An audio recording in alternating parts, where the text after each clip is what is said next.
Hi Leo, welcome po sa ating channel. At ito ay inyong first quarter gabay tarot reading for January, February, March, and March 2024. First quarter reading po para po kay Leo. Please be reminded that this is general reading po, so maaari kayo makarelate o hindi. Just take what resonates, gamitin ang reading na ito bilang gabay lamang. Balik po kayo dito bukas para sa ating daily gabay tarot reading. Please like, subscribe, and click bell button for notification para po updated po kayo sa daily tarot reading natin. Para po sa gusto magpa-reading, maaari nyo pong makuhang link na sa description box po ito. Message lang po ako sa messenger. Maraming salamat po. Spirits guys, ano po ang ganap? Ano po ang ganap sa January, February, March 2024 po ni Leo, first quarter reading? May nakita ako dito ang isang nag-put blockages kayo sa isang tao. Nag-put boundary. What I meant is put boundary. Sabi po ng card na kailangan yung magkaroon ng confidence kasi may challenge po na darating para sa inyong improvement. Sabi po ng card. Pwede din itong delay ha, pwede din itong delay na sinusubukan ng inyong pasensya. So, kailangan yung exercise ang inyong patience.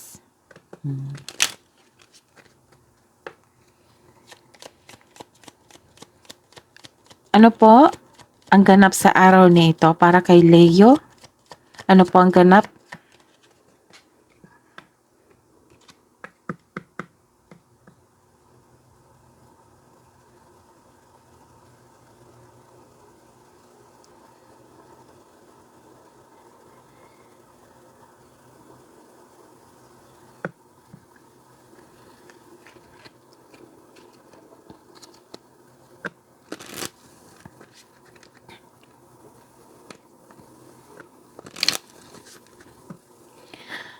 Ano po ang ganap sa first quarter po ni Leo, January, February, March 2024, Spirits Guide? May ganap po na personal growth dito. Maari din nag-uusap kayo na inyong family. May nakita kong magbisita. May bisita kayo na kamag-anak niyo. Basta may nakita ko ditong may kamag-anak, ang inyong family nag-uusap. Tapos may improvement din sa health po. May nakita kong improvement sa health. Pwede din itong self-growth. Ano po ang ganap sa first quarter po ni Leo, January, February, March 2024, Spirits Guide? See? Nag-uusap kayo sa bahay. Family to Nag-uusap regarding sa isang properties. Maaring nag-decide kayo magbili ng property or ibenta nyo ang bahay at lupa. Pag-uusap to ng family And some of you ang sabi na marerelax lang kayo, magiging kalma lang kayo pag nag-staycation kayo sa inyong bahay.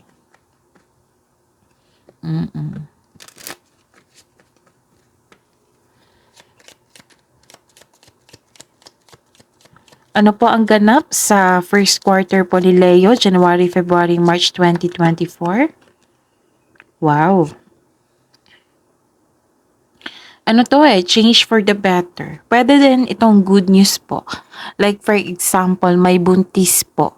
Tapos i-announce nila sa grupo. Oo. Kasi may pag-uusap dito ng pamilya, 'di ba, na may kasamang kamag-anak. So, maaring sabihin nyo itong news na ito. Or isabi nila, maaring kayo to or yung kasamahan nyo dyan sa bahay na nabuntis tapos sinabi nila yung good news sa inyo. Sabay-sabay. May nakita rin ako dito, Leo, na good news. May matanggap kayong good news. na it will make change, oo, your life. Oo, change for the better ito eh. Pagbabago, nagkaroon ng movement. So this is family good news. Pagbubuntis.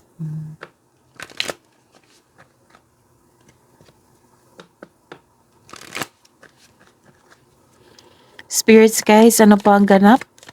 Spirits guys, ano po ang ganap sa first quarter po ni Leo, January, February, March? Mensahe niyo po, first quarter para kay Leo. Dreams to come true. Believe in your dreams po. Sabi ng card, Leo. Sabi po ng card na dreams do come true. Believe in your dreams. Ano po ang mensahe niyo po para kay Leo para sa first quarter nila na January, February, March 2024? Wow, para talaga to sa inyo. Leadership. Leo, magaling kasi kayo na leader. Para to sa inyo. Kasi part sa study ko, oo. Sa study ko po, alam kong ang leader is sa Leo. Good leader is sa Leo. So, sabi po dito na set your goals. Baka rin no, yung good news na sinabi nyo para to sa career nyo. Kasi, ayun, may goal kasi dito eh.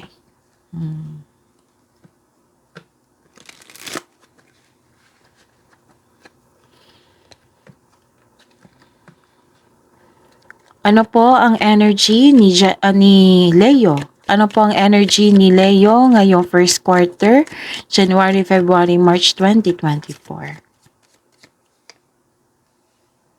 Lumabas talaga tong Leo, oh. Leon, Lion. So, this is your sign, Leo. Leadership, set your goals. Ano po ang clarification sa card na ito?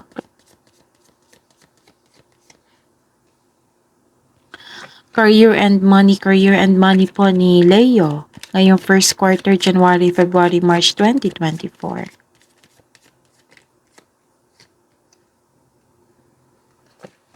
Clarification of this card po.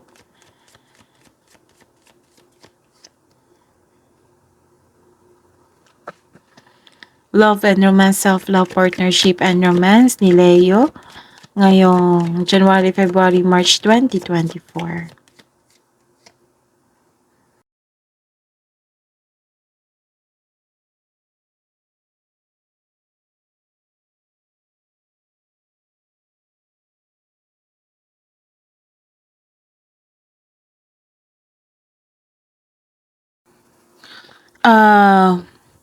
By the way, Leo, please visit our channel po. Scroll down nyo lang po. Andun po yung separated video nyo po, Leo. 2024 Gabay Tarot reading nyo po. Maraming salamat po. Ngayon, first quarter po para kay Leo. January, February, March 2024. Okay. Kailangan nyo mag-antay po. Okay, may inaantay kayo na naging impatience kayo. So, sabi po ng card na habaan nyo po daw yung pasensya nyo. Tapos, mag-ingat po daw kayo sa pagdidesisyon. Sabi po ng card dito. Para walang sisi. So, mag-ingat po daw kayo kasi may binigay na opportunity sa inyo. So, kailangan yung pag-isipan ng mabuti at pagpaplano. Sabi po ng card dito na kailangan yung pag-isipan ng mabuti, yung binigay na opportunity. Kung karapat-dapat ba ito. Tapos yung delay na, 'di ba, may nakita akong delay. The universe is trying to show you something. Baka may na-miss kang opportunity. Oo. So, kailangan nyong mag-isip. Mag-staycation kayo sa bahay, mag-isip kayo. Kung ano yung opportunity na na-miss nyo. Okay? And sabi po ng card dito na the wisdom message is use your time wisely. Make yourself busy habang hinaantay mo itong delay po. So, habaan nyo po ang pasensya nyo. Part ito ng isang pagsubok. Oo. Kasi sabi ng card dito, si universe is trying to show you something, baka may na-miss po kayong opportunity. Kaya ang sabi dito na pag-isipan niyo po ng mabuti. Okay? Ano pa? Ano pa ang mensahe? Okay. This is growth. 'Di ba? Sabi ko kanina na sabi ng card na kailangan yung habaan yung pasensya nyo. Oh, ito yon, action mo. This is growth. Mm. Related to sa first card nyo. 'Di ba nagkaroon ng self-growth? Improvement. Ito yon. Improvement, growth, and patience. Ina-exercise mo yung patience nyo dito. Sabi po ng card na malapit nyo nang maabot ang inyong goal sa buhay. Sabi po ng card, parating ng resulta sa inyong sipag at tiyaga. Naghihintay at malapit ka nang mag-harvest. So, kailangan talaga na mag-exercise yung patience nyo. Kasi alam naman natin na may magandang bunga yan. So, ang tamang gawin is pasensya, exercise your patience, and make yourself busy also. Kasi alam naman natin na darating ito sa tamang panahon at may magandang outcome. So, wag po daw kayong mag-give up kasi malapit na. Malapit nang maabot ang inyong goal sa buhay, Leo. Parating ng resulta sa inyong sipag at tiyaga. Kailangan ng pag-antay. Oo, kasi malapit na mag-harvest. Okay?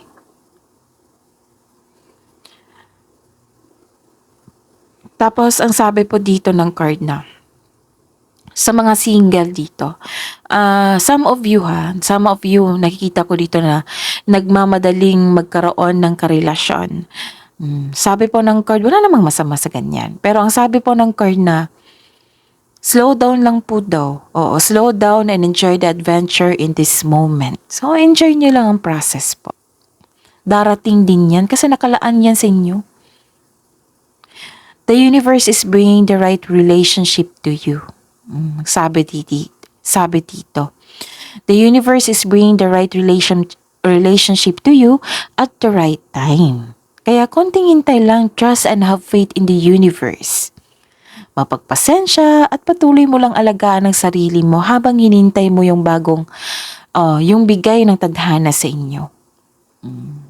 So, habang inaantay nyo to, alagaan yung sarili nyo para mas lalo siyang ma-attract sa inyo. Okay? Ayun, wala naman ako nakikita ditong problema sa inyong so far. Wala ako nakikita problema dito sa inyong magkarelasyon, sa inyong sa buhay mag-asawa. So, ayun. Ang sabi po dito na malapit yung po daw maapot yung goal nyo sa buhay. Kasi nag-iisip ang iba dito lalo na sa career. Nag-iisip dito na kailangan nyo na mag-level up kasi, 'di ba sa January, kailangan mag-level up na ako. So that's normal kasi gusto natin lahat na magtagumpay sa ating career and money, 'di ba? So ang sabi po ng card dito na part ito ng process. Have faith. Patuloy mo lang sumikap, pagsisipag sa trabaho, dahil check naman nakikita ko dito na ma-achieve mo yung gusto mong posisyon o kasaganahan sa buhay. So, sa kailangan talaga na exercise nyo, ang patient nyo. Stay patient. You're very close to seeing the tangible results sa inyong effort. So, don't give up now. Stay positive and grateful. Ang sabi po ng card. So, ayun ha. Leo. Tiyaga lang po. Malapit na. Harvest to. Ayun. Sa Cancer, what I meant is si Leo. Ngayong first quarter po, may ganap po dito na moving on sa career and money nyo. Nag-walk away po kayo. So, tingnan natin. Okay. Ito yun lumabas kasi dito na gusto nyo na mag-level up. So, some of you nag-decide na umalis. Umalis kasi gusto nyo mag-grow. Gusto nyo mag-grow po kasi may nakita kong self-growth dito. Siguro nagpaalam kayo kasi gusto nyo ng growth sa inyong career. And money. So, ayun, nagbigay kayo ng action dito para magkaroon kayo ng freedom. Siguro hindi niyo nagustuhan ng inyong trabaho. Pero ready na kayo dito ha, na iwan yung kasalukuyang trabaho niyo. Na yung steady lang yung yung level nyo. Gusto nyo mag-grow eh. So, lumabas kayo sa comfort zone nyo, which is very good naman. Kasi handa kayo dito. Siguro may malaking plano na kayo. Kaya nagkaroon ng pagtipon-tipon dito at may i-announce kayo. Gumagawa ka ng action dito para umalis dahil sa hindi, dahil sa gusto mo ng yung magkaroon ng growth at matupad ang inyong ambisyon sa buhay. So, nabigyan mo na ng atensyon, nabigyan mo na ng time, nag-take action na kayo. Leo. And nakakita ko dito na, ayun, mag-ingat po daw kayo sa isang tao na manluloko o self-centered na tao. Baka nagpapansin to sa inyo. Oo, Leo. Sa sa trabaho mo ito, regarding po to sa inyong career. May sign po dito na maaring may toxic na lalaki sa buhay nyo o matigas ang ulo. May nakita kasi ako dito na nagbibigay ng sakit ng ulo. Oo, dahil sa ugali niya. Mabilis po siyang mag-react or defensive po siya na tao. Sabi po dito. So, mag-ingat na lang po sa kanya. Okay? Kasi immature pa to Baka ayaw pa niyang matuto kasi nagkaroon ng pag-uugali na self-centered or maaring naging narcissist ito. So, mag-ingat po sa kanya. Okay, sa buhay pag-ibig, self-love, partnership, and romance. Wow. Sa mga may relasyon dyan, sa buhay mag-asawa, ito ay tungkol sa inyo or sa kapareha nyo na gusto nyo nang mag-level up. Like for example, sa mga mag-jowa dyan, gusto nyo na mag-level up dyan. Like for example, kasal or mag-live-in kayo. Gusto nyo na magtayo ng sariling pamilya. Tapos sa mga buhay mag-asawa dyan, gusto nyong mag-invest para mas mag-grow pa ang inyong pagsasama. Oo. Ano kayang investment ito, no? Gusto nyo ng growth. Oo. Kaya nagbigay kayo ng effort. Siguro gusto nyo nang magbili ng isang bagay para magkaroon ng, for example, magbili ng lupa. Tapos mag-ipon kayo, mag-save kayo para magkaroon ng pagpatayo ng bahay. Sa mga single dyan, naging hard worker po kayo dahil gusto nyo po maging secure ang future nyo, which is very good kasi may sense of stability kayo, Leo. Yan yung pinaka-importante. Yung may bata pa na may sense of stability na. Nakikita ko dito most of you na matagal na nagtrabaho tapos gusto nyo talaga na focus talaga kayo sa inyong growth. Nakikita ko dito. Nagkaroon ng hard work and dedication sa inyong relasyon, sa inyong sarili. Basta focus kayo sa growth ninyo. Nakikita ko pa nga dito, nag-aaral kayo ng new skill para ma-increase ang inyong income. Sabi po dito na, what you have been studying or practicing will lead you to abundance. Kung ano man yung nagkaroon ng edukasyon or nag-study kayo dyan or nag-practice kayo nyan, ang sabi po ng card dito, it will lead to abundance.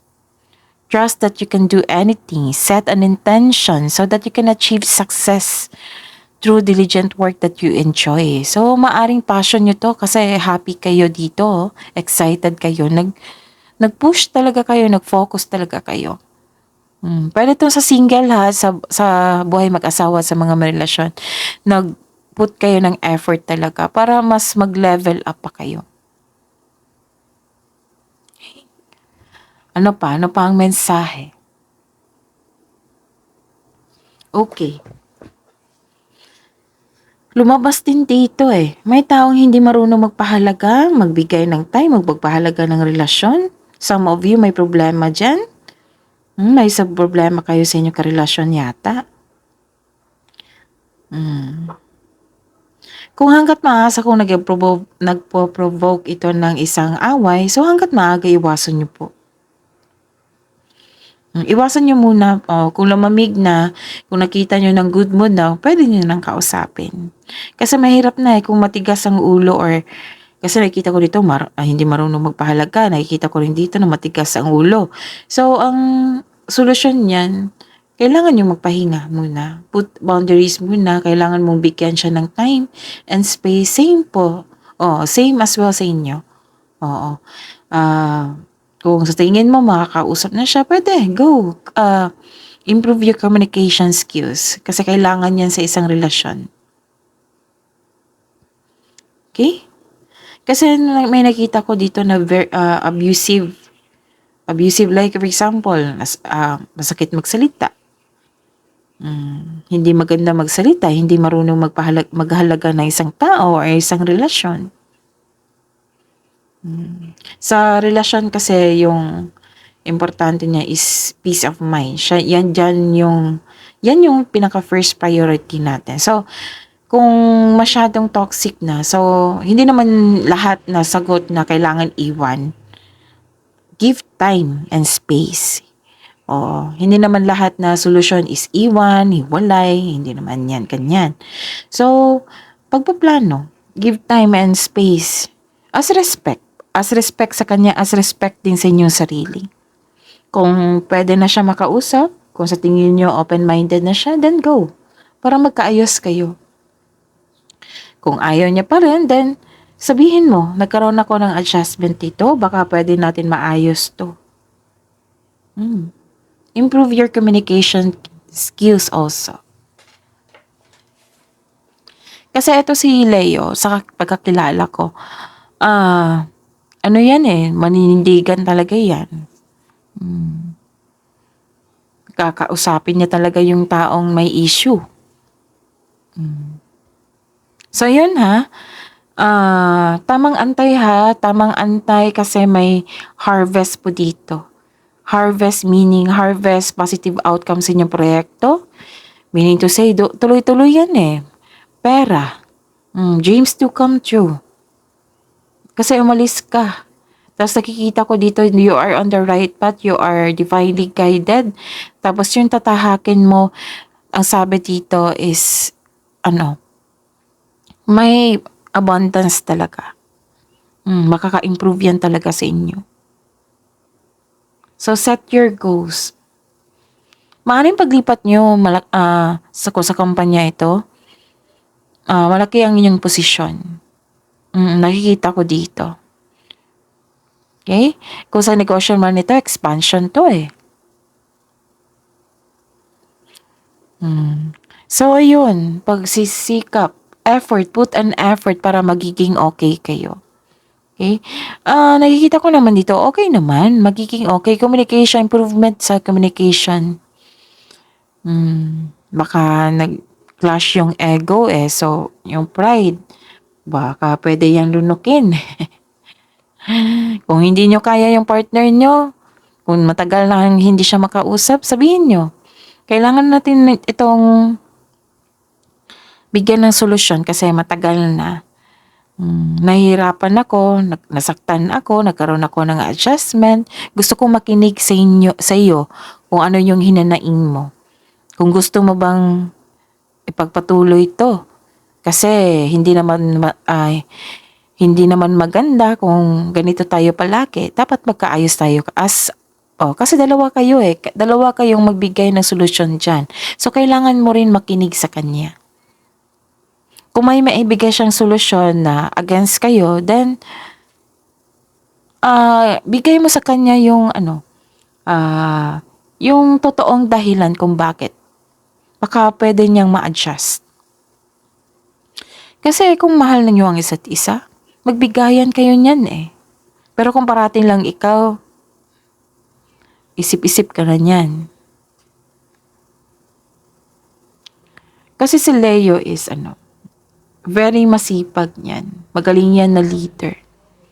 Gusto na talaga na mag-grow pa siya.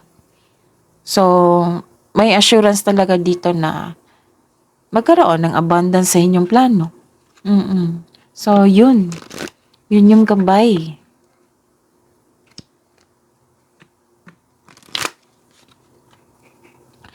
Hidden truth, anong iniisip mo? Anong iniisip ng mga Leo ngayong first quarter po, January, February, March 2024 sa mga single? I feel you even though we are apart. Hidden truth, anong iniisip mo? Anong iniisip ng mga Leo sa first quarter po, January, February, March 2024 sa buhay mag-asawa at sa mga may relasyon? I wish I could take back my words. Kakasabi ko lang kanina, baka may nasabi siyang hindi mo nagustuhan. So, kailangan talaga ng komunikasyon nito. Spirits guys, love message siya po para pa kay Leo ngayong first quarter. You are a magical person who can manifest your clear intention into reality. So, granted yung manifestation nyo dito, Leo. Love message siya po para sa mga single na Leo ngayong first quarter, January, February, March 2024. Wow, makareceive ka ng unconditional love. Love yourself, others, and every situation, no matter what the outward appearance may be.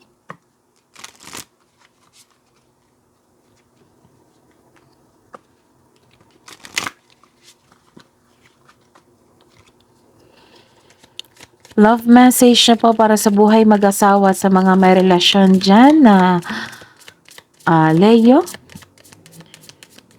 In January, February, March 2024, express love through gifts. A small token of love can convey great appreciation.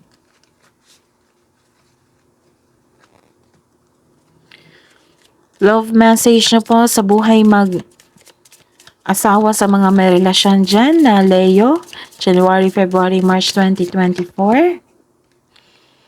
Act as if your partner is here, whether you have someone in your life or not.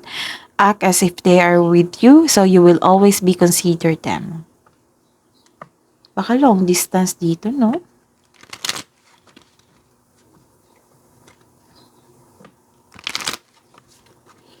Wisdom message na po para kay Leo ngayong first quarter po nila, January, February, March 2024. Leo, spirits guides. Kailangan yung bakasyon, lie back, rest, and relax. Diba sabi ko kanina dito na makapagpahinga lang kayo, magkaroon kayo ng calm and relaxation kung nasa bahay kayo, naka-staycation kayo. Wisdom message po para kay Leo ngayong January, February, March 2024. Vast vistas, expand your horizons. Tungkol to sa paglabas nyo sa comfort zone nyo.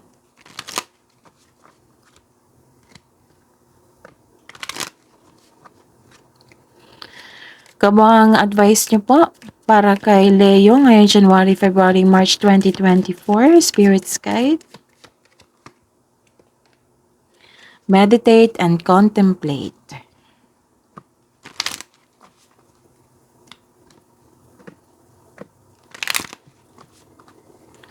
Spirits Guides, kabuang advice niyo po para kay Leo ngayong January, February, March 2024.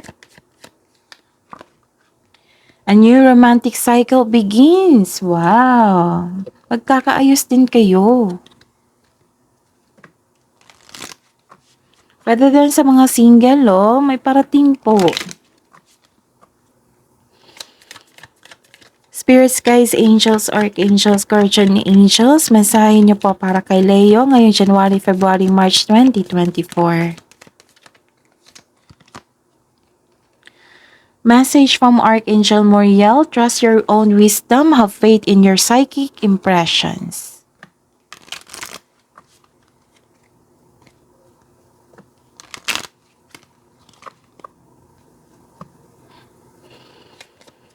Spirits, guys, angels, archangels, guardian angels. Mensahe niyo po para kay Leo ngayong January, February, March 2024. Message from Archangel Gabriel, shimmer with diamond light, express your creativity. That is your reading.